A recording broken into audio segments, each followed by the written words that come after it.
Assalamualaikum warahmatullahi wabarakatuh.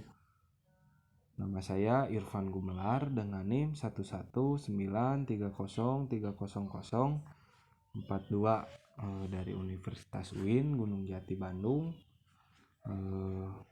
jurusan Hukum Tata Negara Siasa dengan mata kuliah Hukum Administrasi Pemda. Baik, di sini saya akan mereview dari pertemuan 1 sampai pertemuan 6 untuk melengkapi tugas UTS dari mata kuliah tersebut. Pertemuan ke-1, pengertian hukum dan Pemda. Dari apa yang sudah dijelaskan pada video tersebut, maka dapat saya pahami di mana konsep dasarnya, di mana yang kita ketahui bersama bahwa hukum itu terbagi menjadi dua, adanya hukum tertulis dan tidak tertulis. Dengan bagian-bagiannya terdapat perbedaan yang mendasar.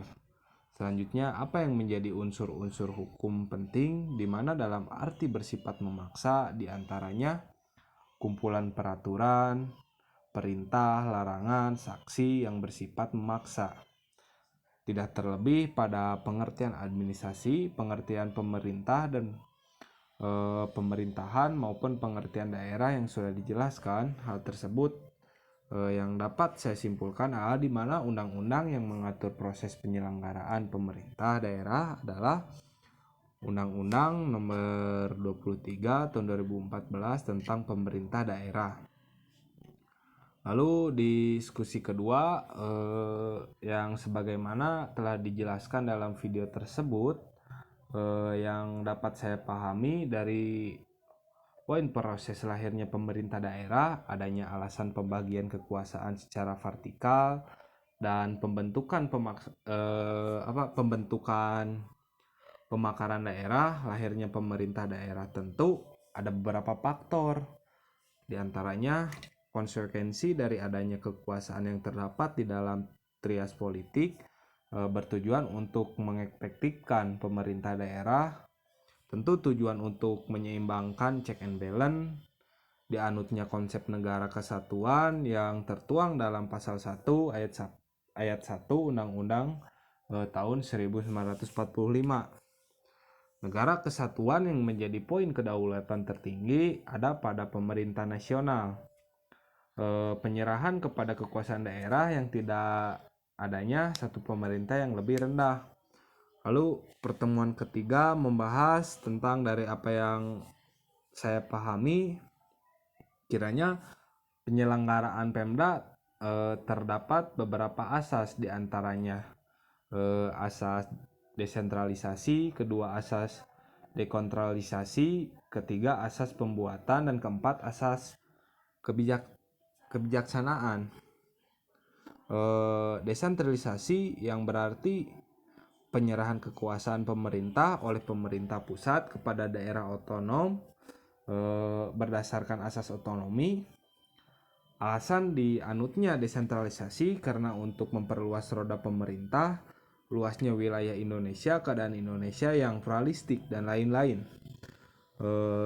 Lalu pertemuan keempat, sebagaimana yang dijelaskan dari video tersebut, kiranya saya simpulkan bahwa pada topik pembahasan pembagian urusan pemerintah adalah sebagai berikut. Pengertian urusan pemerintah. Pengertian urusan pemerintah adalah fungsi-fungsi pemerintah yang menjadi hak dan kewajiban setiap tingkatan dan atau susunan pemerintah untuk mengatur dan mengurus fungsi-fungsi tersebut yang menjadi kewenangannya dalam rangka melindungi, melayani, memperdayakan, dan mensejahterakan masyarakat. Hal ini tertuang dalam pasal 1 ayat 5 PP nomor 38 tahun 2007.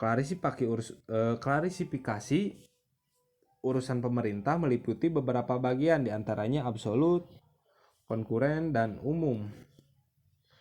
Lalu pertemuan kelima membahas tentang otonomi. Otonomi daerah adalah kewenangan untuk mengatur sendiri kepentingan masyarakat atau kepentingan untuk membuat aturan guna mengurus daerahnya sendiri. Adapun jenis-jenisnya yaitu otonomi material ini ditegaskan bahwa untuk mengetahui suatu urusan menjadi rumah tangga sendiri harus dilihat pada substansinya. Karena otonomi material atau rumah tangga material dalam otonomi bentuk ini kewenangan daerah. Otonomi dibatasi secara positif yaitu dengan menyebutkan secara limitatif dengan terinci atau secara tegas apa saja yang berbentuk diatur dan diurusnya. Lalu dalam praktiknya penyerahan ini dilakukan dalam undang-undang pembentukan daerah yang bersangkutan. Lalu otonomi formal atau rumah tangga formal otonomi, bentuk ini adalah apa yang menjadi urusan otonomi tidak dibatasi secara positif, namun dalam hal ini daerah tidak boleh mengatur urusan yang telah diatur oleh undang-undang atau peraturan yang lebih tinggi. Jadi otonomi real atau rumah tangga real, otonomi berbentuk ini merupakan gabungan antara otonomi formal dengan otonomi material. Lalu pertemuan keenam adalah ajaran rumah tangga daerah. Pada pertemuan dengan topik pembahasan ajaran rumah tangga daerah ini, adapun untuk pengertiannya yaitu sistem rumah tangga daerah di mana bersangkutan dengan cara-cara membagi wewenang, tugas, dan tanggung jawab, mengatur dan mengurus urusan pemerintah pusat dan daerah. Di samping itu, dalam pengelolaannya terdapat 3 sistem rumah tangga, yaitu sistem rumah tangga formal dan sistem rumah tangga material dan sistem rumah tangga yang nyata. Mungkin sekian dari review saya. Mohon maaf apabila banyak kekurangannya.